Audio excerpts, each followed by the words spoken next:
2, 1, et on soulève, voilà. Nous, on avait effectivement découvert par le livre de M. Gurem qu'effectivement avait eu lieu ici, enfin, un camp de tziganes. Et c'est par M. Gurem qu'en fait que l'histoire s'est révélée sur Darnétal. Donc nous, je m'étais engagé avec M. Gurem en disant on laissera une trace de ce passé donc à Darnétal quand on fera les travaux donc des berges du Robec, et quand on aura fini, on viendra mettre une plaque pour rappeler qu'effectivement il y a eu ici un camp de tziganes à l'époque et qui a été, enfin Darnétal a été meurtri à un moment dans son histoire.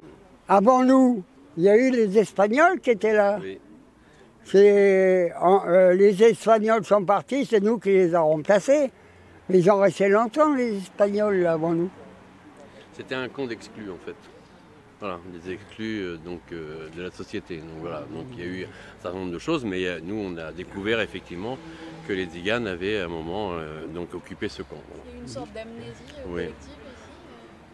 On ne peut pas dire amnésie, il ne faut peut-être pas exagérer, mais voilà, l'amnésie elle est réparée grâce à M. Gurem et grâce à son livre. Et nous, quand on a lu le livre, on a été touchés. Enfin, ça nous a, voilà, quand on s'est dit, on peut pas laisser cette histoire, enfin cette page de l'histoire complètement oubliée. Et donc voilà. Donc aujourd'hui, on est là pour rappeler qu'effectivement, il y a eu des tziganes qui sont venus à Darnétal et qui ont été internés à Darnétal.